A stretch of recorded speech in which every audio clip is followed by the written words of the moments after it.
विस्तार के साथ सबसे पहले ऑपरेशन जिंदगी की बात कर लेते हैं, रीवा की बात कर लेते हैं। त्योंथर में कल शाम 6 साल का बच्चा मासूम मयंक करीब 160 फीट गहरे बोरवेल के गड्ढे में गिर गया। तब से लगातार रेस्क्यू ऑपरेशन चलने के बाद भी बच्चे को अभी तक निकाला नहीं जा सका। मौके पर अभी भी रेस्क्यू ऑपरेशन जारी है। अब खबर यह है कि बच्चे को कभी भी बाहर निकाला जा सकता है, जिसे लेकर मौके पर एम्बुलेंस को तैनात किया गया। वहीं खुदाई का काम अंतिम पड़ाव पर है और टनल लगाने की तैयारी। बताया जा रहा है कि मासूम की ऊपरी मिट्टी आने से वो और गहराई में चला गया। आपको बता दें कि शुक्रवार शाम करीब 4 बजे वो खेत में बच्चों के साथ खेल रहा था और इसी दौरान खेत में ही खुले पड़े एक बोरवेल के गड्ढे में मयंक गिर गया।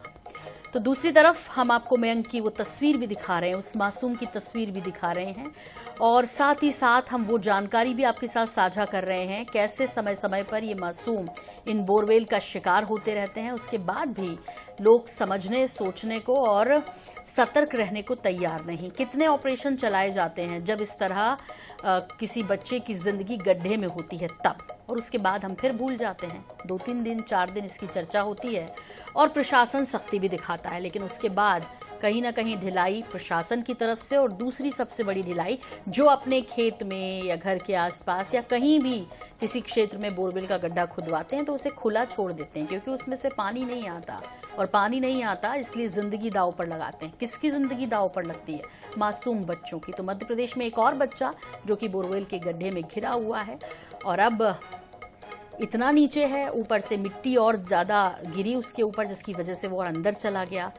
तो अब जब मासूम सुरक्षित बाहर निकाल लेंगे तभी शायद समझा जाएगा कि इस बार सब कुछ ठीक है।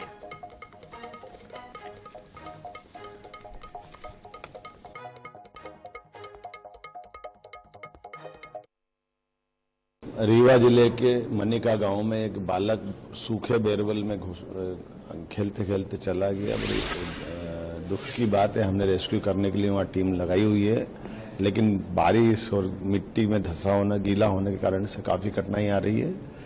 मैं उम्मीद कर रहा हूं कि प्रशासन पूरी ताकत के साथ में हमारे अपने बालक को बचाएगा और इस संबंध में जो जो बन पड़ेगा वो सब करेंगे।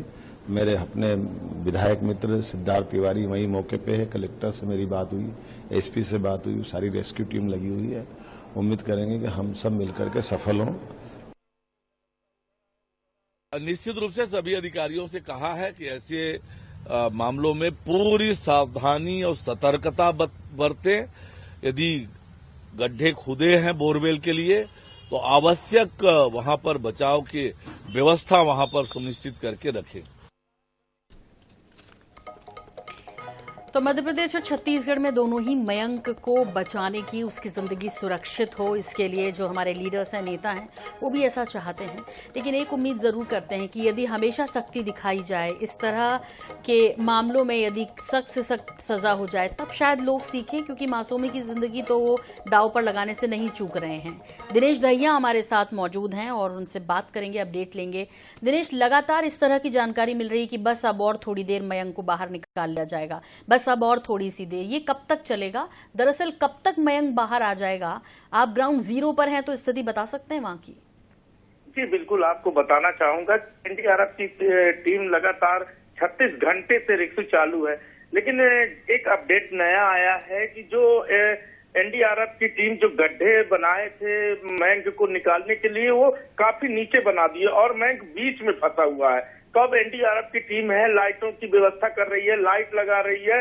अब दूसरा गड्ढा खाना जाएगा कि मयंक के पास पहुंचने के लिए लगभग टाइम अभी कुछ नहीं बता सकते, 2 से 2.5 भी बज सकते हैं, एनडीआरएफ का कहना है।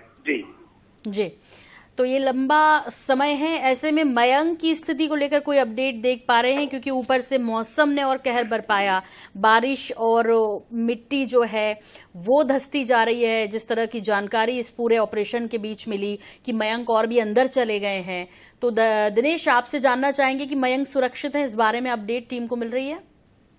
जी बिल्कुल, मैं मयंक की बात करें तो मैम अभी मयंक की कोई भी अपडेट नहीं है, कोई भी मयंक का मूवमेंट नहीं है कि मयंक है। लेकिन लोग वहाँ काफी भीड़ है, सब प्रार्थना कर रहे हैं भगवान से कि मयंक सुरक्षित निकल आए। और उनके माँ बाप की बात करें तो रो रो कर बुरा हाल है। वही वहीं पर बैठे हुए हैं जहां रेस्क्यू टीम गड्ढे बना रही है, वहीं पे आस लगा के रो रो के बैठे हैं, आस लगाए हुए कि कब मेरा मयंक सुरक्षित निकल आएगा। जी जाहिर तौर पर किसी भी माता पिता की यही उम्मीद होगी, लेकिन ये जो खुले में बोरवेल छोड़े जाते हैं इसके लिए भी सख्ती पता नहीं कब दिखाई जाएगी। सालों से तो हम इस तरह की खबरें पढ़ ही रहे हैं और दिखा ही रहे हैं, लेकिन उसके बावजूद भी ये मामले 1, 2, 4 महीने में सामने आ ही जाते हैं और उम्मीद करेंगे कि मयंक को सुरक्षित